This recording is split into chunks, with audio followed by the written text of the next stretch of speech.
Hi everyone, Keith Arkenberg Farms.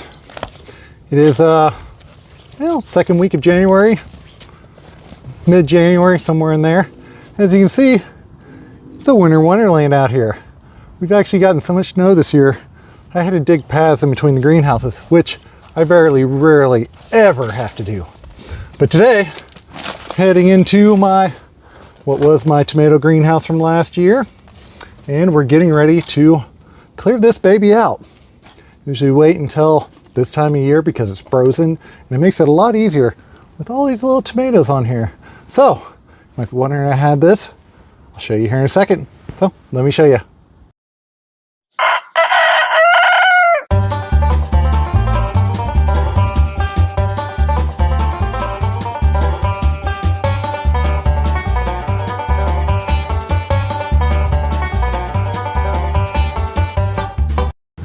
So the reason we don't clear out our greenhouses early is simply because we run these things until they freeze out. Sometimes I'll supplemental heat them just a little bit to keep them above freezing, and when they're done, they're done. So I'm not trying to push a second crop through here.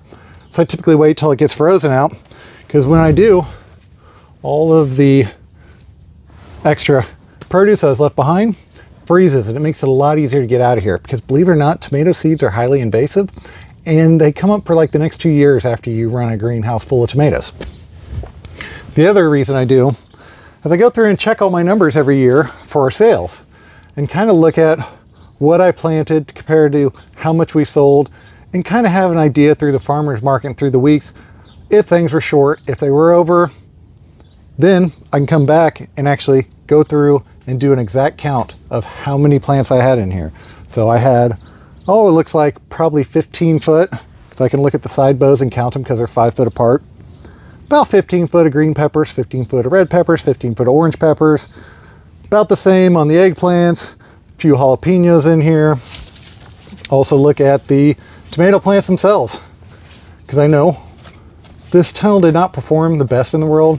It might be because my poly's starting to get bad, or I am missing some micronutrients in here. That might have been the cause too. I don't know. It varies every season. I'll find out when I jump over in the one next year and know for sure. I'm also going to dial up those micronutrients. But again, go through, see how many row foot, cherry tomatoes, slicer tomatoes, Romas, all that fun stuff. Markenberg trellis here, modified box trellis. Make a couple videos on this. Look up Arkenberg trellis. It's pretty cool. Pretty simple take up, real easy to take down. I typically try to save my wires, but this year I'm actually putting a fence around the flower area, and I'm tying logs onto logs. So I've been actually using some of this wire. That's no problem. I've got more floating around. I can just get it as I need it. Now the process, it's fairly simple, but a little bit tricky. I've got a really good method for taking down these cherry tomatoes, because they are a pain in the butt. They're up here on Tomah Hooks down to the ground. So I need to get my equipment out of there.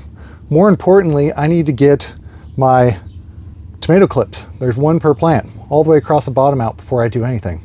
So we're gonna start with that, start working our way, clearing this thing out.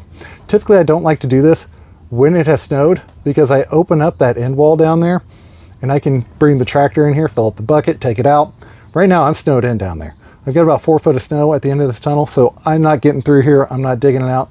I'm just gonna stack everything down at the end. So when we do get the thaw, I can open it up, get everything out of here.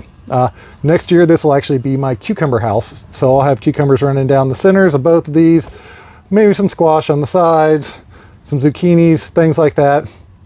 Not 100% certain at this point, but I always just kind of play it by ear. I could also get more greens in here, because I know the greenhouse next door, where my greens are right now, kind of filled up with overwintering.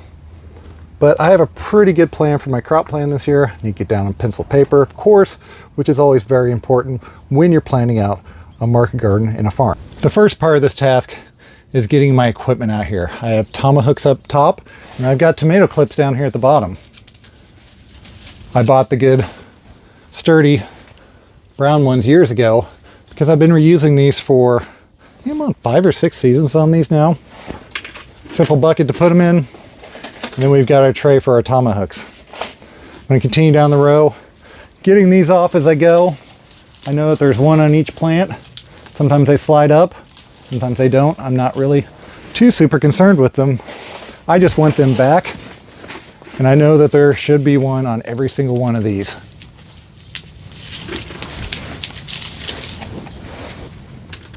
Went through, got all of my tomato clips off the bottoms of all these plants. I'm going to leave the Tomah Hooks hooked up top. That's specifically because I have these. These are just hedge trimmers, battery operated. Pretty cool. It's actually what I bought them for, is for this and clearing the sides of tunnels and cropping out other stuff. But now I'm just going to take these and go along the base and chop off the bottoms of all the plants. I'm doing this first because I've got good access, and if I take the tops down first and they fall, then I'm in a jungle of other stuff. So it works best going from the bottom and working your way up as you go. As you can hear, they get caught up a little bit, but not too bad. Now again, I will continue this down the row and then back up the other side until all of this is complete. Next step is getting my Tomah Hooks. Again, there should be one on every plant.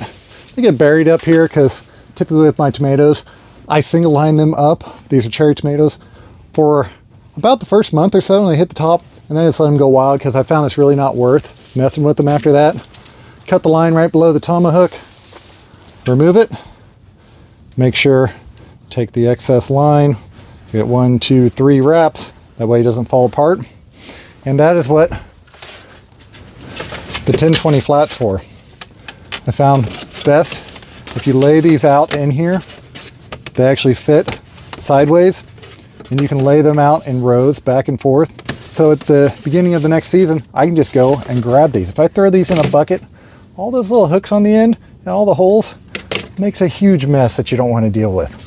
It is not fun. Trust me, I've had people break down the greenhouse before, not give them as good of directions as I probably should have, and then I find that next season, which is never a fun thing to find when you're in a rush at the beginning of the season, trying to get your tomato plants up and everything else going on your farm. Have a big knot of Tomah Hooks. It literally takes hours to take apart. Now, they've all got a good amount of line on them. I should be able to get another year or so out of these. If not, I'll put them off on the side and I'll rewind them with my Tomah Hook winder. Also did a video on that a couple years back when I wound all these originally. It's just basically a board with a groove in it on both sides and a nail to hook onto it. Put it on a power drill, put your line on and just run it, and it feeds it on here real quick. Simple, easy. Can do it as many times as I want. And this year I'm probably going to be going with more of a baling wire on, or baling twine on these instead of this expensive white, because it all performs the same. I only use it one season, so it really doesn't matter. Now that I've got them all sheared at the base, it's a lot easier to do again because the plant's going to fall down. It's harder to get to the base.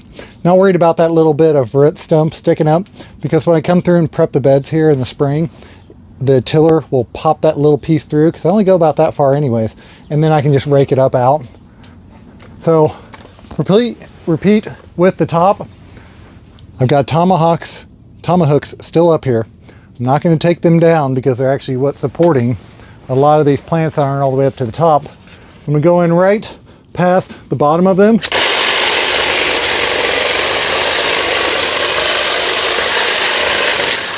Just shear the whole thing off like that. Now, all of these plants, except for the fact they're still tied up with the other side, are now free to fall. You can see when I come down this other side over here, line up the height of my Tomah Hooks.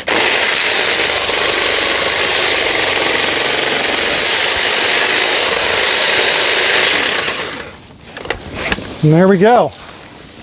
Got a whole chunk ready to come out of here now. So now I can simply roll this stuff up into a ball, take it down to the end of the tunnel. Now, ever so often, I will just chop down it so I can kind of separate it into sections. There's the ability to pick it up, and since this is all matted together, and simply roll it up into a bundle. Now I've got a single bundle here. I can carry it down to the ends and get ready to get this stuff out of here when it comes time. After you remove your existing vines, you're going to end up with a lot of stuff down here on the ground. I will not touch that. I will not mess with it until they freeze solid again. Once they freeze solid, I can take a broom through here and just kind of brush them into piles, pick them up, get rid of them, get them out of here. Next we go down to the peppers, and I'll show you that. This one's super simple. Now the pepper plants, very, very easy. Just grab them, yank them. They're very shallow rooted, pop out of the ground, start to make a pile back here, again carry it down to the end. Keep working on this thing, get my numbers down, because I still haven't done that because I've been recording this, and be my day out here. It's actually really warming up in here already. It's about 19 degrees outside, and it's got to be up to at least 40, and that door's been open continuously since it started snowing. So it's really amazing how much these tunnels actually produce heat throughout the season, and why they're such good for growing overwintered stuff in. Now it does freeze in here overnight. All this wet area on the side, it's frozen solid. It's just starting to thaw just a little bit. So that's one thing you gotta keep fine with these. But I'm gonna keep it up, get this thing cleared out, sweep it out tomorrow, and have it set and ready for next season. So, hope you all liked what you saw today. If you did, don't forget to like and subscribe. Thank y'all. Have a good day.